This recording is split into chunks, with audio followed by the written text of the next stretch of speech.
السلام علیکم ناظرین. اسرائیل اس وقت جو ہے وہ فلسطینیوں پر بمباری کر رہا ہے. روز بچے شہید ہو رہے ہیں, عورتیں شہید ہو رہی ہیں, مرد شہید ہو رہے ہیں, لیکن کسی کے سر پہ جوں تک نہیں رینگی. اور سننے میں آیا ہے کہ پاکستانی وفد جو ہے وہ اسرائیل پہنچا ہے. کیوں پہنچا ہے؟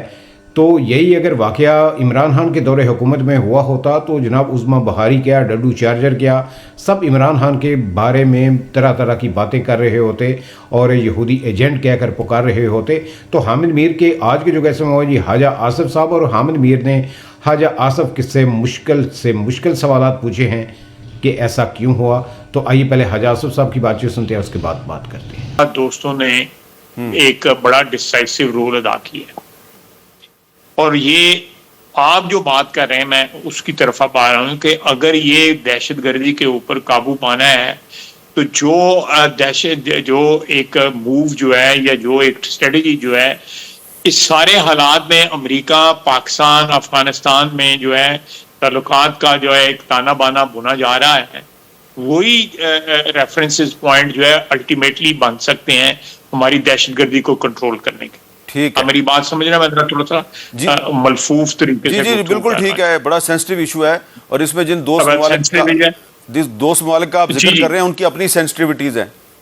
جی تو جو لوگ ان حالات کو امپروو کرنے کے لیے, کابل کے حوالے سے بھی, پاکستان کے حوالے سے بھی جو ہے امپروو کرنے کے لیے کہ قیدی ہم بھی ہینڈ اوور کر رہے ہیں, قیدی افغانستان بھی ہینڈ اوور کر رہا ہے, تو یہ سارے مسائل جو ہیں, میرا اپنا خیال ہے کہ الٹیمیٹلی میں میری خوش فہمی بھی ہو سکتی ہے, لیکن کیونکہ ایک ایویڈنس موجود ہے, ایک حالیہ جو ایک حالات جو ہیں ہمارے سامنے ہیں موجود ہیں کہ یہی مومنٹم جو ہے یہ ہمارے بھی جو ہے آپس کے حالات کو جو ہے درست کر سکتا ہے. بالکل ٹھیک ہے, بالکل ٹھیک ہے. اچھا, اب خائد صاحب ایک اور معاملہ ہوا ہے کہ آپ اچھی طرح جانتے ہیں کہ پچھلے 3-4 سال سے رمضان کے مہینے میں اسرائیل کی طرف سے غزہ جو ہے وہاں پہ فلسطینیوں کے خلاف بہت ظلم و ستم کیا جاتا ہے. 2021 کے رمضان سے یہ سلسلہ شروع ہوا ہے اور یہ ابھی تک 2025 میں چل رہا ہے. اور اس رمضان میں ایک واقعہ ہوا ہے, اور وہ یہ ہوا ہے کہ ایک پاکستان کے صحافیوں اور سول سوسائٹی کے افراد پر مشتمل ایک ڈیلیگیشن جو ہے وہ امریکہ چلا گیا, اور جی اسرائیل چلا گیا, اور اس میں کچھ ایسے بھی تھے جن کی امریکی شہریت ہے, لیکن زیادہ تر اس میں پاکستانی تھے اور پاکستانی پاسپورٹ ہولڈر بھی تھے. اور پھر ان کے اسرائیلی میڈیا کے ساتھ انٹرویوز ہوئے. انہوں نے وہاں پہ دعویٰ کیا جی کہ پاکستان میں جو فلسطینیوں کے حق میں بڑے مظاہرے اس لیے نہیں ہوئے کہ حکومت نے بہت ڈیلیبریٹلی ان مظاہروں کو روکنے کی کوشش کی ہے. تو یہ یروشلم پوسٹ میں سٹوری چھپ گئی. کل رات کو ہمارے دفتر خارجہ نے اس کی وضاحت کی کہ پاکستان کا فلسطین پہ جو موقف ہے وہ وہی ہے جو پہلے سے ہے, اور یہ جو ایک ڈیلیگیشن گیا اس کا ہمارے سے کوئی تعلق نہیں. آپ کو اس کے پیچھے کوئی نظر آ رہا ہے کہ کوئی اس کے پیچھے بھی کوئی سوچا سمجھا منصوبہ ہے کہ رمضان کے مہینے میں جب اسرائیل کی طرف سے فلسطینیوں کو مارا جا رہا ہے اور جو سیز فائر ہے اس کی خلاف ورزی کی جا رہی ہے, تو اچانک سے یہ سٹوری آ جاتی ہے, اور اب انڈین میڈیا پہ بھی اس سٹوری کو اس طرح سے پورٹرے کیا جا رہا ہے کہ جی پاکستان کی حکومت اپنے لوگوں کے ساتھ ڈبل گیم کر رہی ہے. اس پہ کچھ آپ بولیں گے؟ میر صاحب, میرا خیال ہے کہ آپ نے جو بات کی ہے آپ نے خود اس کا جواب بھی دیا ہے. میں نہیں جانتا کسی ایسے شخص کو, ایک نام میں نے پڑھا ہے, کچھ سبین آغا نامی خاتون ہے, اس کے علاوہ مجھے کوئی نام نہیں پتا. میں نے میڈیا میں پڑھا ہے جو کہ یہ وہ گئی ہوئی تھی. کتنے لوگ تھے جن کے پاس امریکی شہریت تھی, پاکستانی اوریجن کے لوگ جو ہیں, اور کتنے پاکستانی پاسپورٹ پہ بات. دیکھیں پاکستانی پاسپورٹ کے اوپر تو وہاں پہ ٹریول ہی نہیں کیا جا سکتا.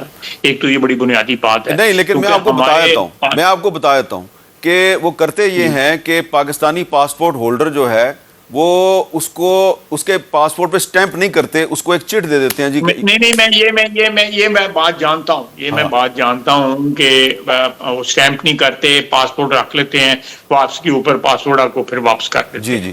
تو جتنی دیر آپ ان کی سرزمین پہ, اسرائیل کی سرزمین پہ رہتے ہیں, آپ جو ہے آپ کا پاسپورٹ جو ہے وہ ان کی کسٹڈی میں رہتا ہے. اس قسم کا کوئی ارینجمنٹ انہوں نے کیا ہوا ہے. بہت سے پاکستانی جو ہے جن کے پاس امریکی شہریت ہے یا برطانوی شہریت ہے وہ وہاں پہ جاتے ہیں, زیارات کے لیے جاتے ہیں. یہ ایک بڑی پرانی سلسلہ چل رہا ہے, دیر سے چل رہا ہے. لیکن ایک میں آپ کو بات بتاؤں, میں حکومتی پارٹی کا ایک رکن, میں اس ملک کا وزیر دفاع میں ہوں. اللہ تعالیٰ نے کرم کیا ہوا ہے, میری اوقات نہیں ہے ویسے, آپ بھی جانتے ہیں. اور آپ وزیر خارجہ آپ بھی رہے ہیں. دیکھیں, میں وزیر خارجہ بھی رہا ہوں اور بھی میرے پاس پورٹ فولیوز رہے ہیں. آپ کو میری فلسطین کے ساتھ وابستگی کے اوپر کوئی شک ہے؟ نہیں, مجھے کوئی شک نہیں ہے. تو اسی کوئی لیے شک نہیں نا. اس لیے تو سوال تو کیا. میں آپ مجھ سے یہ سوال پوچھ رہے ہیں, اگر میری حکومت خدا نخواستہ میں آپ سے یہ پوچھ رہا ہوں کہ ٹائمنگ ایسی ہے کہ ایسا لگ رہا ہے کہ حکومت اور عوام کو آپس میں لڑانے کی کوشش کی جا رہی ہے. نہیں دیکھیں نا, میں کہہ رہا ہوں کہ میری جو وابستگی ہے فلسطین کے ساتھ جو ہے, اٹ گوز بیک ٹو 1967 وار, جب میں BA کا اسٹوڈنٹ تھا. اس وقت سے میری ان کے ساتھ وابستگی ہے. جب بھی میں نے ہوش سنبھالی میں اس وقت 18-19 سال کا تھا. میری اس وقت سے وابستگی ہے, بڑی سخت قسم کی جذباتی وابستگی ہے. آپ میرا ٹویٹر اکاؤنٹ دیکھ لیں, میں ٹویٹ کروں یا نہ کروں, لیکن میں نے روزانہ 15-20 جو ری ٹویٹس کرتا ہوں اپنا جو بھی حصہ. اور مجھے یہ بھی پتا ہے کہ آپ کے بہت سے فلسطینی آپ کے دوست بھی ہیں. میرے بڑے عزیز دوست ہیں. میں جب یہاں سے گیا تو میرا مینیجر فلسطینی تھا. میں جس کے پاس اورینٹیشن کے لیے اس بینک میں کام کرتا تھا, اس آفیسر کے پاس گیا, وہ بھی فلسطینی تھا, نابلس کا تھا. ابھی 3-4 مہینے پہلے وہ فوت ہوا ہے. وہ جو ہے میرے بڑے تعلقات ہیں. میرا اسسٹنٹ مینیجر, جب میں ابوظہبی میں شفٹ ہوا دوسرے بینک میں, میرا اسسٹنٹ مینیجر فلسطینی تھا. اس کے بچے آج بھی میرے ساتھ رابطے میں ہیں اور ان کو میرے جذبات جو ہے فلسطین کے متعلق پتہ ہے. میں کسی ایسی حکومت میں, خدا نخواستہ کوئی ایسی حکومت ہو جس میں کوئی فلسطین کے کاز کے ساتھ جذباتی وابستگی نہ ہو, میں اس کا حصہ ہو ہی نہیں سکتا. It's just not possible. ٹھیک ہے.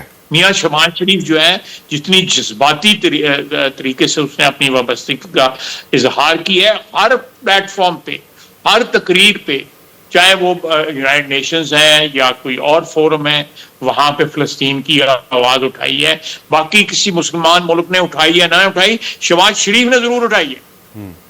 اس لیے ان لوگوں کو ایسے آپ کو چول لوگ جو ہیں مل جائیں گے, ہر جگہ مل جائیں گے. 15-20 جو ہے ان کو مفت کی ٹکٹیں ملیں گی, ان کی پبلسٹی ہو جائے گی, چاہے وہ صحافی ہیں یا سوشل ورکر ہیں یا سیاسی ورکر ہیں. ان چولوں کو 12-13 کو وہاں پہ لے جا کے پاکستان کو امبیرس کرانے کی کوشش کریں, کیونکہ پاکستان کا سٹینڈ جو ہے وہ نان نیگوشیبل ہے فلسطین کے اوپر.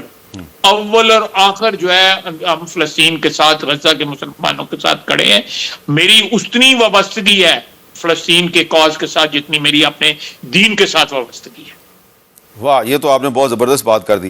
اچھا, اب خواجہ صاحب ذرا ملکی سیاست پہ آ جاتے ہیں. یہ بتائیں کہ اب یہ تحریک انصاف نے اعلان کر دیا کہ عید کے دن اور اس سے اگلے دن اور اس سے اگلے دن, یعنی عید کے 3 دنوں میں یہ ڈیالہ جیل راولپنڈی کے باہر جناب مظاہرے کریں گے, دھرنا دیں گے. تو یہ آپ کے خیال میں, ویسے تو سوال پوچھنا چاہیے پنجاب گورنمنٹ سے, لیکن آپ ایک ہی پارٹی کی حکومت ہے مرکز میں اور پنجاب میں, آپ کے خیال میں یہ ان کو دھرنوں کی اجازت ملے گی عید کے دنوں میں؟ مجھے نہیں پتا, میں اسپیکولیٹ نہیں کرتا. تو میں تو سیویاں پکا کے لے جاؤں گے انہوں واسطے. نہیں, سویاں اگر ہم پکا کے لے بھی جائیں تو وہ اگر وہاں پہ ملے ہی نہ. یہ تو ناظرین آپ نے حمد میر اور حاجی آصف صاحب کی بات چیت سنی. تو حاجی آصف صاحب کا یہ کہنا تھا کہ اصل میں حاجی آصف صاحب نے جناب یہ بات کی نہیں ہے. حاجی آصف جو ہے وہ زیادہ تر چڑھائی ان کی جو ہے وہ UK پر رہی ہے کہ UK نے یہ کر دیا, انگلینڈ کی طرف سے یہ سب کچھ ہو رہا ہے. تو وہ اسرائیل پر بات کرنے سے کتراتے رہے ہیں, یہ آپ نے بھی دیکھا ہوگا. اور پاکستانی وفد جو ہے وہ اسرائیل کیوں پہنچا, کس طرح وہ پہنچ گئے, کیسے ان کے کاغذات بنے, اگر امریکہ کی طرف سے گئے ہیں تو کیوں گئے ہیں, ان کے خلاف انہوں نے کوئی ایکشن کیوں نہیں لیا, یا کسی ٹی وی چینل پہ بیٹھ کر ان کے بارے میں کیوں نہیں بات کی, اور کہ ان کے جناب پاکستان داخلے پر پابندی لگا دی جائے گی یا ان کی سزا دینے کی کیوں نہیں بات کی گئی. تو ہم نے میر صاحب نے بہت ہی کڑوے سوالات کیے ہیں حاجی آصف سے, لیکن حاجی آصف صاحب کے پاس ان کا کوئی جواب نہیں تھا. تو یہ تھا جی آج کا پروگرام. اجازت دیجیے, اللہ حافظ.